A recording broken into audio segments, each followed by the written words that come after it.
नेता परिणय फुके ने ओबीसी मराठा आरक्षण पर बयान देते हुए कहा कि मराठा समुदाय को आरक्षण दिया जा रहा है और ओबीसी आरक्षण की मांग कर रही है। इससे दोनों समुदाय के बीच दरार पैदा हो सकती है और जरांगे यही चाहते हैं। साथ ही उन्होंने कहा कि शरद पवार के राजनीतिक करियर पर नजर डाले तो वह अब तक ओबीसी के विरोधी थे और ओबीसी के विरोधी है। बघा असं आहे की आमची भूमिका नेहमी एकच राहिली आहे की मराठ्यांना जो वेगळं आरक्षण दिलं त्याचं कोणताही हरकत आम्हाला नाही आहे, पण ओबीसी मधनं मराठ्यांना आरक्षण देण्याला आमचा विरोध आहे।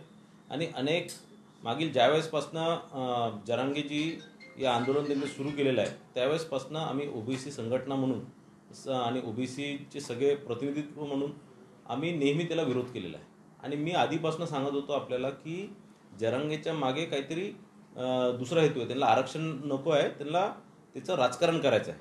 आणि आपण जर या सगळ्या ज्या घडामोडी बघितल्या आता ज्या आपण मागील 7-8-10 दिवसापासून बघतोय किंवा मागील 1 वर्षापासून बघतोय, तर त्यांना आरक्षण राज्य सरकारने दिलेलं आहे, मराठा समाजाला आरक्षण दिलेलं आहे आणि ते टिकवण्याची जबाबदारी स्वतः फडणवीस साहेब, स्वतः एकनाथ शिंदे साहेब, स्वतः अजितदादा पवार यांनी या सरकारने घेतलेली आहे।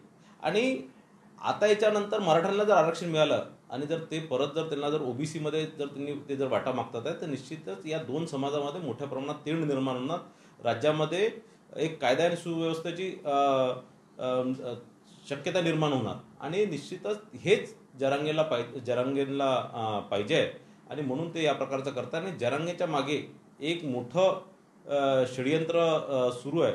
आणि जर तुम्ही या मागील अनेक दिवसापासूनच्या घडामोडी जर बघितल्या तर आपण जर बघत असणार की मनोज जरांगे उपोषण सुरू करतात तर पहिल्या दिवशी कोण जाऊन भेटतं तर शरद पवार जाऊन भेटतं, पहिल्या दिवशी कोण जाऊन भेटतं तर त्या राजेश टोपे जाऊन भेटतात, राष्ट्रवादीचे नेते जाऊन भेटतात।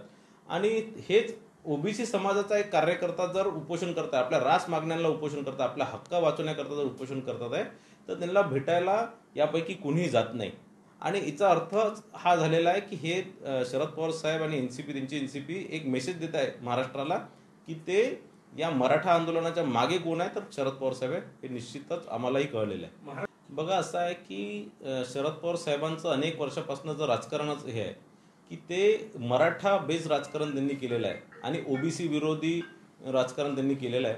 त्यांच्या राजकीय कारकिर्दीत अनेक गोष्टी जर आपण बघितले तर ते ओबीसींच्या विरोधातले होते। आणि आज या घटनेनंतर म्हणजे हा माझा आतापर्यंत माझा समज होता, पण आता माझा हा समज एकदम पक्का झालेला आहे की पवार साहेब ओबीसींच्या विरोधात आहे।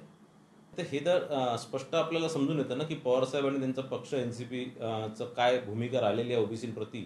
आणि अनेक वर्ष हे या महाराष्ट्राच्या राजकारणात मुख्यमंत्री पद आणि अनेक वर्ष सत्तेत राहिलेलं आहे।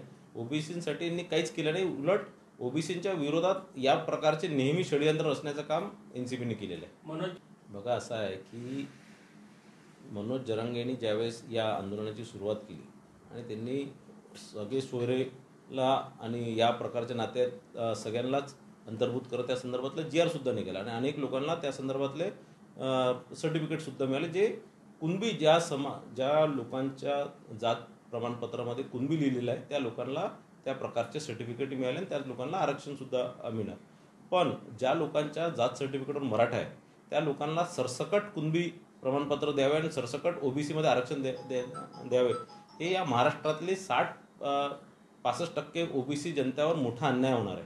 आणि आधीच 60-65% असलेला हा ओबीसी समाज आज 19%च नुसतं आरक्षण मिळत आहे आणि त्यातही जर समजा मराठा समाज आला तर हे आरक्षण आमचं 5% राहणार नाही। आणि म्हणून ही लढाई आम्ही शेवटपर्यंत लढू। ओबीसी संघटना म्हणून, एक ओबीसी संघटनेचा एक कार्यकर्ता म्हणून ही लढाई आम्ही शेवटपर्यंत लढू।